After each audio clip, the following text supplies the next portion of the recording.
देखो ये क्वेश्चन है f x is equal to x square दिया है। तो एफ एक्स बराबर एक्स स्क्वायर दिया है तो बोल रहा है कि एफ 1.1 माइनस एफ 1 बटे इतने की वैल्यू ज्ञात कीजिए। ठीक है, तो कैसे ज्ञात करेंगे? ये जो 1.1 लिखा है इसका मतलब एक्स की जगह क्या पुट करना है हमको 1.1, तो हो जाएगा एफ 1.1 इज इक्वल टू 1.1 का होल स्क्वायर। और ये 121 होता है 11 का स्क्वायर, 2 अंक पहले 10 बोल लग जाएगा। फिर बोला f1, तो x की वैल्यू 1 पुट करेंगे तो हमको मिलेगा f1 is equal to 1 square, और 1 स्क्वायर की वैल्यू 1 हो जाएगी। तो ये 1.1 और 1 की वैल्यू हमें मिल गई, इसमें रख दीजिए। हैंस f 1.1 की जगह हो जाएगा 1.21 माइनस 1 बाई 1.1 माइनस 1। इसको लेस करेंगे तो 0.21 बचेगा और बटे में होगा 0.1। 10 एक अंक शिफ्ट हो जाएगा तो 2.1 बाई 1 दैट इज़ 2.1। ये आंसर हो गया। और कौन सा क्वेश्चन बता दें आपको इसमें से? तीसरा लग गया है, उसमें कह रहा है डोमेन ज्ञात करना है। इसके बाद चौथे प्रश्न में है एक फंक्शन दिया है f of x is equal to square root x minus 1। इस वास्तविक फलन है और इस वास्तविक फलन का प्रांत और परिसर ज्ञात करिए। डोमेन और रेंज निकालना है। तो डोमेन और रेंज निकालने के लिए हमें पता है कि जो स्क्वायर रूट वैल्यू होती है, अगर ये स्क्वायर रूट के अंदर कोई नेगेटिव मान आया तो ये अपरिभाषित हो जाएगा। इसलिए x माइनस 1 की value must be greater than or equal to 0, ये होना चाहिए। तो x की वैल्यू यहाँ से आ जाएगी greater or equal to 0 plus 1, that is x की वैल्यू हो जाएगी ग्रेटर आर इक्वल टू 1। यानी जो इसका डोमेन है उस डोमेन में आप x के ऐसे मान रख सकते हो for that x is element of real number but x is greater than or equal to 1। x का मान कोई वास्तविक लेना है, चाहे आप सम संख्या लो, चाहे विषम संख्या लो, चाहे भाज्य लो, चाहे अभाज्य लो, कुछ भी लो, लेकिन वो मान हमेशा या तो 1 से बड़ा हो या फिर 1 के बराबर। यानी 1 से छोटे मान यहाँ आप x का नहीं रख सकते, क्योंकि 1 से छोटा रखने पे ये अपरिभाषित हो जाएगा। ठीक है, रेंज पूछा है तो रेंज क्या होगा? अब अगर आप x की वैल्यू 1 यहाँ रखते हो तो ट्राई करो क्या आएगा, 0 आएगा ना। और 1 से बड़ा रखेंगे, जैसे 2 रख दिया तो 1 आएगा, 3 रख देंगे तो स्क्वायर रूट 2 आ जाएगा। ऐसे डाट डाट सभी वैल्यू जाएंगे। अगर हम x का मान इस डोमेन के अनुसार रखेंगे तो ऐसे ही तो परिणाम आएगा। और ये जो परिणाम है ये सभी क्या है? वास्तविक संख्याएं हैं, बट कैसी? धनात्मक। कैसी संख्या है ये? कभी इसका मान ऋणात्मक नहीं आएगा। तो जो रेंज होगा वो होगा रियल नंबर, बट कौन सा? पॉजिटिव रियल नंबर होगा। That's clear. अब उसमें रियल नंबर में सारे नंबर आ जाते हैं, नेचुरल भी है, ऑड भी है, इवन भी है, सब आ जाएगा, होल नंबर भी है। Next question. नेक्स्ट इसके बाद पाँचवें में मॉड फंक्शन दिया, मापांक फलन f x is equal to mod x minus 1। ये एक मापांक फलन है और इसका कह रहा है कि प्रांत और परिसर ज्ञात करो। ठीक है, तो पहले तो छोटा सा बात देखो, इसका ग्राफ आपको बना के दिखाते हैं।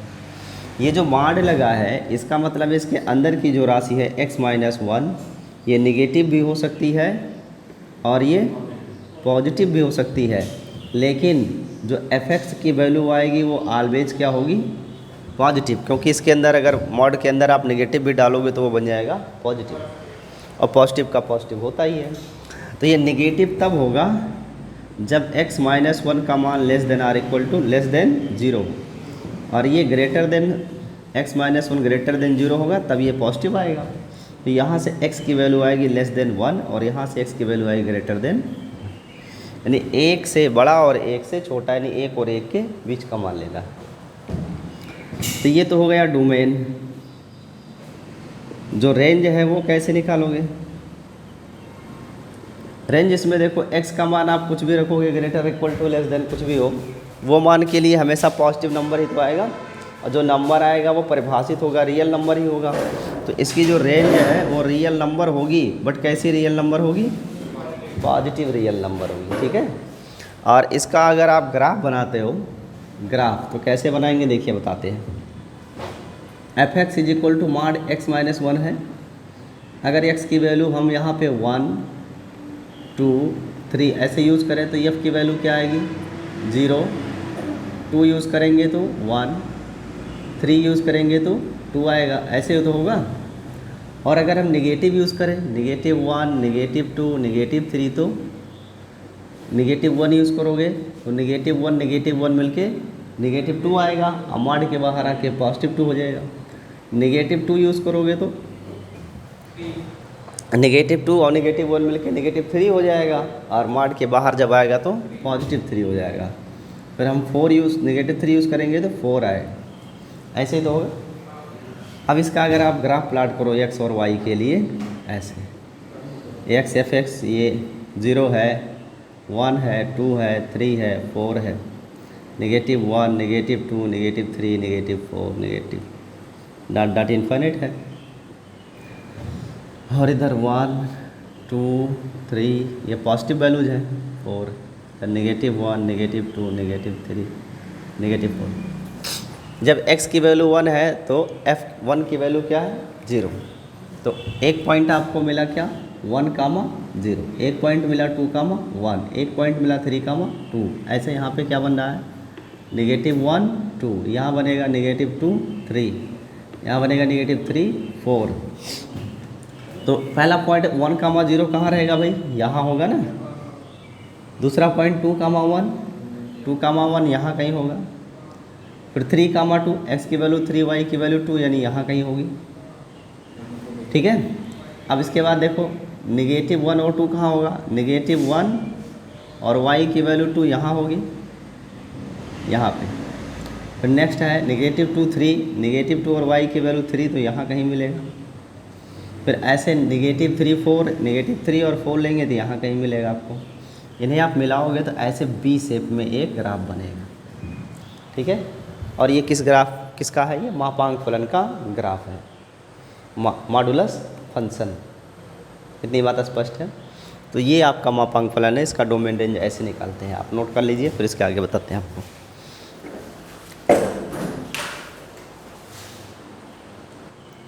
देखिए ये कुछ और प्रश्न है। छठवें में फंक्शन हमें दिया गया है f x is equal to, इस प्रकार से होना चाहिए x² 1 + x², जहाँ x इज एलिमेंट ऑफ क्या है? रियल नंबर है। तो जो पहला वाला पॉइंट होता है ना, ये क्या होता है? डोमेन का निर्धारक होता है, और जो दूसरा होता है वो रेंज का निर्धारक होता है, परास का। ये प्रांत है, ये परास है। तो हमें पता है जो डोमेन है वो ऑलरेडी पहले से क्लियर कर रखा है, x is element of R। तो इसका डोमेन क्या है? Real number. डोमेन तो रियल नंबर हो गया कि x का मान कोई रियल नंबर रखना। लेकिन जब आप रियल नंबर इसमें रखोगे तो यहाँ कुछ भी रखोगे निगेटिव भी, तो ये वर्क करने पे क्या आ जाएगा? पॉजिटिव। यहाँ भी अगर x की वैल्यू निगेटिव भी लेंगे तो x की वैल्यू वर्क करने से हो जाएगी पॉजिटिव। तो रियल नंबर में निगेटिव पॉजिटिव सब आते हैं। जब आप निगेटिव पॉजिटिव सब यहाँ रखोगे तो वर्क करने से सभी के सभी क्या बन जाएंगे? पॉजिटिव बन जाएंगे। तो जो ये मान आएगा, ये मान क्या कभी निगेटिव आएगा? नहीं आएगा। क्यों? क्योंकि दोनों x क्या है? स्क्वायर लिखा हुआ है, पॉजिटिव है। तो रेंज में जो आएगा वो होगा रियल नंबर ही होगा, लेकिन कैसा? पॉजिटिव रियल नंबर होगा, ठीक है। एक तो ये रास्ता है R। दूसरा रास्ता ये है कि ये जो फलन है ये परिभाषित हो, इसके लिए ज़रूरी है कि 1 + x² की वैल्यू 0 नहीं होनी चाहिए। ये x² बटे 1 + x² है ना, भिन्नात्मक फलन है। तो इसके अनुसार इसका हर कभी भी शून्य नहीं होना चाहिए। क्यों? अगर ये हर शून्य हो गया तो x² बटे 0 का भाग करोगे तो ये अनंत आ जाएगा, अपरिभाषित हो जाएगा। जबकि फलन होना क्या चाहिए? परिभाषित होना चाहिए। तो ये वैल्यू हम नहीं यूज़ कर सकते। अब इसको हल कर लो तो x² is not equal to -1, और x² -1 जो वैल्यू होती है ना वो i² की होती है, इमेजिनरी नंबर की। तो x का मान हो जाएगा is not equal to ±i।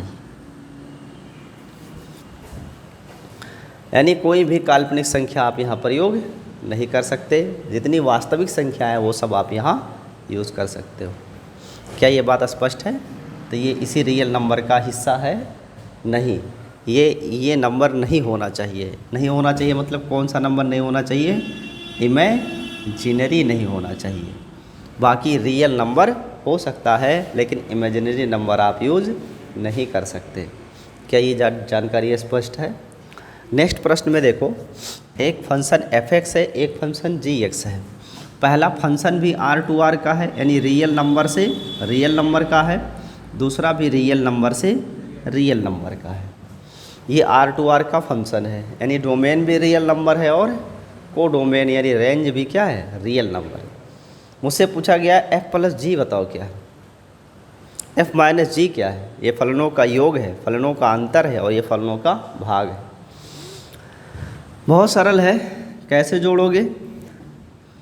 f+g of x ऐसे लिखते हैं, f+g ऑफ x। तो f(x) gx को जोड़ देंगे तो x और 2x मिलके क्या हो जाएगा? 3x। और 1 और -3 जोड़ोगे तो आएगा नेगेटिव। एक आंसर ये हो गया। दूसरा पूछा f-g यानी f और g को घटाओ, तो f-g ऑफ x। तो x में से 2x घटाओगे तो ऋण x आएगा। एक में से ऋण 3 घटाओगे तो ऋण 3 का धन 3 हो जाएगा, तो 1 3 4 हो जाएगा। तो ये आंसर हो गया। एक पूछा है f/g क्या है? डिवीजन। तो f/g ऑफ x, सिंपल सी बात है, x + 1/2x - 3। यही तो हुआ ना, जहाँ पे x का मान कोई भी रियल नंबर हो सकता है, लेकिन शर्त ये है कि x का मान कभी भी 3/2 नहीं आना चाहिए। x का मान 3/2 नहीं आना चाहिए, क्योंकि इज नॉट इक्वल टू 0 करोगे तो जैसे यहाँ किया गया है ना, इज नॉट इक्वल टू 0, तो x की वैल्यू 3/2 आएगी। अगर आपने 3/2 x की वैल्यू यहाँ रखा तो 2 से 2 कट जाएगा और 3 - 3 0 आ जाएगा, और 0 आ जाएगा तो ये फलन क्या हो जाएगा? अपरिभाषित हो जाएगा, जो कि वैलिड नहीं है। तो यहाँ पर हम कहें कि इसके लिए x अर्थात डोमेन में आप कोई भी रियल नंबर रखना, लेकिन 3/2 मत रखना। जानकारी स्पष्ट है? अगले प्रश्न पे चलते हैं। ये f दिया है 1 1 2 2 0 1 -1 -3। कह रहा है इसमें फंक्शन z से z का है। आपको a b की वैल्यू ज्ञात करनी है, जो a और b दिया इसकी वैल्यू ज्ञात करनी है। लेकिन इस a b में कैसे ज्ञात करोगे वैल्यू, उसके लिए एक फंक्शन दिया है। ठीक है, तो ये जो f11 है, ये 1 1 क्या चीज़ है? इसका मतलब है कि x अगर 1 रखा गया होगा तो f1 की वैल्यू भी क्या आई होगी? 1 आई होगी, तभी तो ये 1 1 लिखा है। समझ रहे हो कि नहीं मेरी बात? अगर 1 1 लिखा है तो इसका मतलब डोमेन 1 है, रेंज भी 1 है, यानी x 1 है तो f1 भी क्या है? 1 है। तो यही वैल्यू आप इसमें पुट कर दो, f1 is equal to a × 1 + b, और f1 की जगह क्या हो जाएगा? 1 हो जाएगा, तो बराबर आ जाएगा a + b, या आप कह सकते हो कि a + b की वैल्यू क्या है? 1 है। एक समीकरण बन गया। फिर दूसरा जो रिलेशन है वो किसका है? 2 3 का है, तो मैं 2 3 का लूँगा तो फिर से एक इक्वेशन बन जाएगा। मैं ऐसा करता हूँ कि 0 और -1 को ले लेता हूँ, उससे जल्दी वैल्यू आ जाएगा। तो नेक्स्ट ऑर्डर पेयर लेते हैं 0 और -1। इसका क्या मतलब है कि अगर x की वैल्यू 0 है तो f0 की वैल्यू -1 आ रही है। यही तो इस ऑर्डर पेयर का मीनिंग है। तो आप ये वैल्यू पुट करो इस फंक्शन में, x की जगह 0 रखिए, तो f0 is equal to a × 0 + b, और f0 की वैल्यू क्या है? -1। 0 + b, तो हमें पता लग गया कि जो b का मान है वो है -1। अब अगर b का मान -1 है तो फिर a का मान क्या है? 2 आएगा। क्यों? इस -1 को यहाँ रख देंगे। Put this into equation first. तो फर्स्ट इक्वेशन क्या है? a + b = 1। यहाँ b की जगह लिखेंगे -1, और -1 को ट्रांसफ़र करेंगे तो 1 + 1, तो a की वैल्यू आ जाएगी 2। तो b की वैल्यू -1, a की वैल्यू 2। क्या ये जानकारी स्पष्ट है? अब नेक्स्ट क्वेश्चन इसमें से देखते हैं। 9 नंबर कह रहा है कौन सा कथन सत्य है, कौन सा कथन असत्य है। जो रिलेशन दिया है 9 में, are is a comma b such that a and b is element of natural number and a बराबर बी स्क्वायर है, यानी ए का मान जो है वो बी का वर्ग करने से प्राप्त होता है। ये एक संबंध है। इस संबंध में से द्वारा परिभाषित यन से यन में एक संबंध आ रहा है। क्या निम्नलिखित कथन सत्य है? ए कामा ए, फर्स्ट क्या दिया है? A comma a is element of R for all a is element of natural number. क्या ये पहला कथन सत्य है? कह रहा है ये एक रिलेशन है जिसमें ए बी दोनों नेचुरल हैं और रिलेशन है ए बराबर बी स्क्वायर का। तो क्या ए भी इसके लिए सत्य है, नेचुरल नंबर के लिए? तो कह सकता हूँ कि हाँ सत्य है। कैसे? हम कोई एक ऐसा नंबर ले ले, जैसे यहाँ ले लिया 4, तो 4 क्या है? 2 का वर्ग है। तो बी की जगह अगर 2 लेते हैं और ए की जगह 4 लेते हैं तो ये दोनों सेटिस्फाई हो जाएंगे। 2 दूनी 4 और 4 4 बराबर हो जाएंगे। लेकिन अगर हम इसको इस ए बराबर बी स्क्वायर में जाएंगे तो उसमें 3 संबंध हम लोग पढ़े थे ना, सममिति, संक्रामक और स्वातुल्य। तो ये जो है ना तो सममिति होगा और ना ही स्वातुल्य होगा, ये होगा क्या? सिर्फ संक्रामक होगा। तो उसके अनुसार डिसाइड कर सकते हैं कौन सत्य है कौन असत्य है। 10 नंबर भी ऐसे सत्य असत्य की बात किया है, तो इतना आप नोट कर लीजिए, फिर आगे चर्चा कर लेते हैं।